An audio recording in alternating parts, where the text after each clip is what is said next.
Jadi sekarang ini saya akan bahas masalah ekonomi dunia sekarang. Itu sedang panas-panasnya. Ekonomi dunia sekarang itu sedang genjat-genjatnya. Apalagi pada saat Donald Trump terpilih kemarin menjadi presiden terpilih presiden Amerika Serikat. Ini bisa mengakibatkan persaingan ekonomi yang sangat besar dan seru, dan akan terjadi perang perdagangan khususnya di sektor mobil. Dari perdagangan ini berdampak positif pada kita sebagai konsumen khususnya yang ada di Indonesia. Kenapa kok bisa? Maka dari itu saya berpesan kepada kalian semua, kalau kalian mau beli mobil sekarang, jangan dulu. Taruh dulu duitnya, jangan beli sekarang. Kenapa? Maka dari itu tonton video ini, karena kalian bakal rugi kalau gak nonton video ini bagi lo yang pengen beli mobil.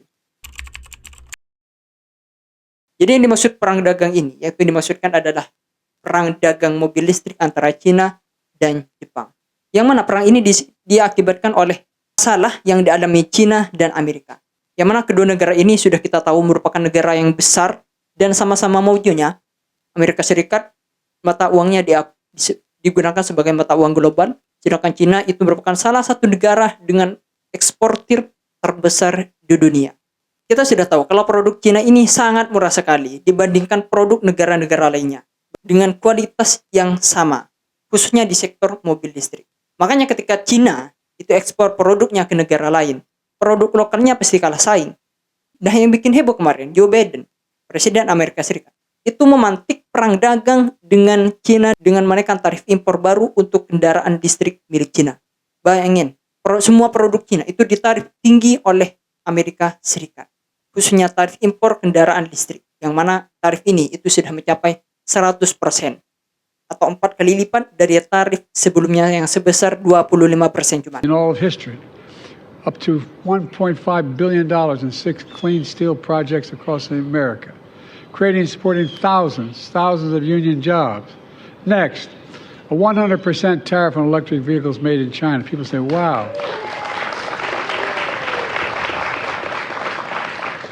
Because we're not going to let China flood our market, making it impossible for American auto manufacturers to compete fairly. We're also implementing a 25% tariff on electric vehicle batteries. Yang mana kenaikan tarif impor ini ya, itu bertujuan untuk melindungi industri dalam negeri, termasuk para pekerja di industri manufaktur kendaraan listrik di Amerika Serikat. Gak hanya Amerika, negara-negara yang berada di kawasan Uni Eropa itu sepakat untuk memberlakukan pajak yang besar pada impor kendaraan listrik asal Cina ini. Kenapa? Karena produk Cina itu lebih murah hingga 2 kali lipat daripada produk dalam negeri. Jadi jika Cina ini masuk ke suatu negara, dalam negara pasti kalah.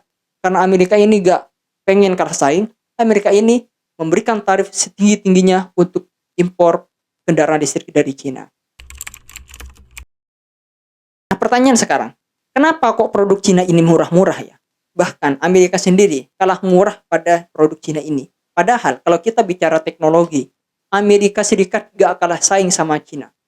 Ternyata produk Cina ini murah. Itu pertama karena mereka disubsidi oleh pemerintahnya besar-besaran, yang mencapai hingga 450 triliun kemarin pada tahun 2009 hingga 2022. Bayangin. Jadi misalkan pengusaha di sana itu mau bangun pabrik, tanahnya gak ada, oleh negara disediakan. Mereka misalkan malas bayar pajak, oleh negara digratiskan. Mereka misalkan mau impor ke negara luar, pajak impornya digratiskan. Mereka mau pameran ke luar negeri, biaya operasionalnya disubsidi 90%. Makanya produk Cina itu murah-murah karena mereka disubsidi oleh negara. Ya di samping yang Cina itu sekarang itu berhasil menjadi economic of skill. Jadi mereka itu bisa bikin sebegitu masifnya, sebegitu banyaknya. Jadi mereka sudah overproduction. Makanya biaya untuk produksinya itu lebih murah. Nah, timbul pertanyaan lagi. Tadi kan pengusaha-pengusaha di sana itu disubsidi. Nah, Cina itu dapat duit dari mana? Kok mereka bisa-bisanya subsidi hingga 450 triliun? Ternyata, Cina dapat dana untuk mensubsidi semua pengusaha di sana. Cina rupanya itu print money. Ya, mereka itu mencetak duit dengan jumlah yang sangat besar. Sangat besar.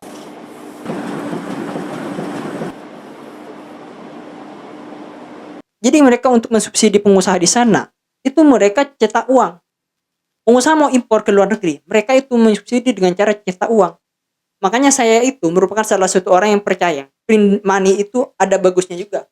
Asalkan seperti Cina. Makanya Cina itu gak takut inflasi, gak takut mata uangnya menurun. Karena Cina itu lebih banyak ekspor ketimbang impornya.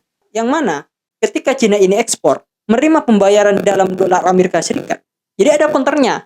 Print duit di counter dengan dolar Amerika Serikat. Makanya mata uang Cina, yuan atau renminbi, itu tetap stabil meskipun mereka cetak duit sebegitu banyaknya. Beda dengan Indonesia.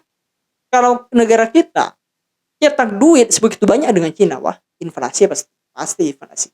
Makanya menurut saya sangat setuju print money itu, saya setuju asalkan hasil dari print money ini itu digunakan untuk ekspor. Karena ada counternya nanti. Mereka print money di counter dengan dolar Amerika Serikat. Tapi kalau misalkan print money ini untuk dibelanjakan, wah, itu saya setuju 100%, itu bakal ada inflasi. Print money untuk dibelanjakan, print money untuk bansos. Wah, itu saya sangat setuju kalau itu bisa berdampak buruk dan bisa terjadi inflasi. Nah, ketika Cina ini ditarif pajak yang sangat tinggi oleh negara Amerika Serikat dan Eropa lainnya, maka Cina ini gak akan ekspor lagi ke negara Amerika dan Eropa lainnya. Karena nanti mereka bisa rugi, ataupun kalau misalkan gak rugi, penghasilannya nurun. Maka dari itu, Cina harus mencari target negara pengganti dari Amerika Serikat dan Eropa dengan jumlah penduduk yang tidak kalah saing banyaknya daripada mereka. Berdasarkan data, negara dengan penduduk tertinggi, salah satunya yaitu Pakistan, Nigeria, India, dan yang terakhir adalah Indonesia.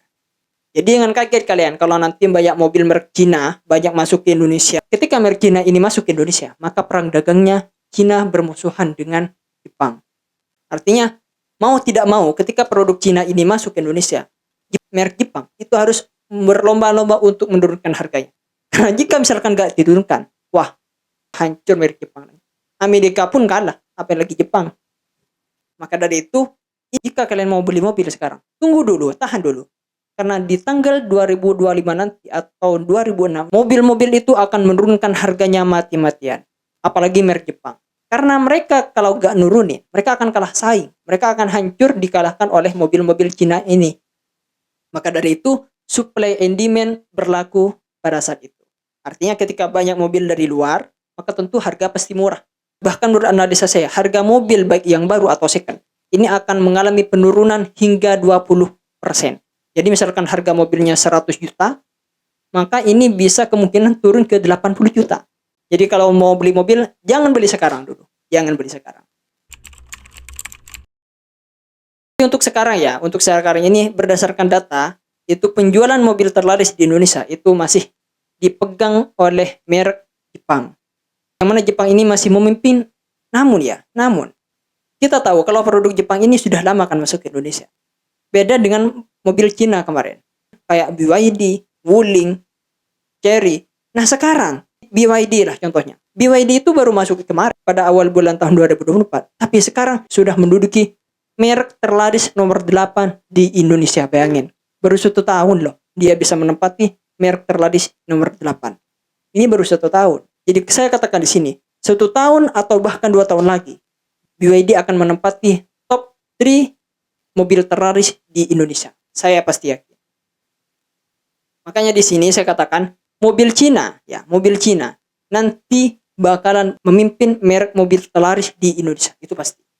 Tapi kan gak mungkin, Bang. Merek Jepang kan banyak. Gak mungkin bisa dikalahkan oleh produknya yang cuma beberapa merek. Jangan salah dulu. Ini bagi kalian yang masih gak tahu ya. Merek Cina sebenarnya itu gak hanya BYD, Wuling, Chery, Hyundai.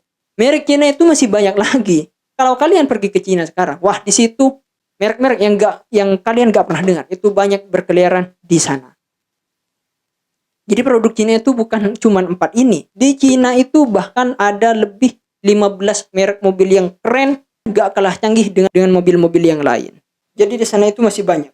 Ada merek Geely, ada merek Changan, ada merek mobil Jack, ada mobil Jetour, ada Baik Motor dan segala macam. Itu merupakan produk-produk Cina yang mana 1 tahun hingga 3 tahun lagi produk mereka bakal masuk ke Indonesia semuanya. Makanya saya sangat optimis 2 hingga 3 tahun lagi produk Cina bakal membanjiri pasar di Indonesia. pasti akan membanjiri, itu pasti.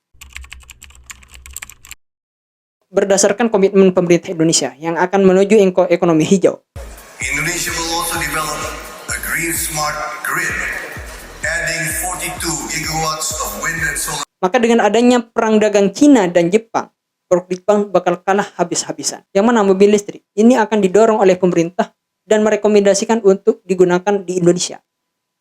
Karena ketika kita menggunakan mobil listrik, bahan bakarnya itu kita gak usah impor ke luar negeri. Kita banyak batu bara, tinggal bakar. Beda halnya jika misalkan kita menggunakan mobil bahan bakar minyak yang kita perlu impor ke negara-negara luar dengan berbentuk dolar, bahkan mencapai ratusan juta dolar setiap tahunnya. Bayangin. Jadi mau tidak mau pemerintah pasti akan merekomendasikan mobil listrik di Indonesia. Yang mana ketika kita bicara mobil listrik ya, maka merek mobil listrik terbaik, termurah, dan terlaris itu masih dipegang oleh merek Cina. Jadi saya katakan sekali lagi, bagi kalian yang masih mau beli mobil sekarang, jangan dulu. Duitnya tabung dulu, duitnya investasikan dulu. Karena nanti 1 hingga 3 tahun lagi, mobil bakal murah-murah. Baik yang second atau yang baru. Eksklusif.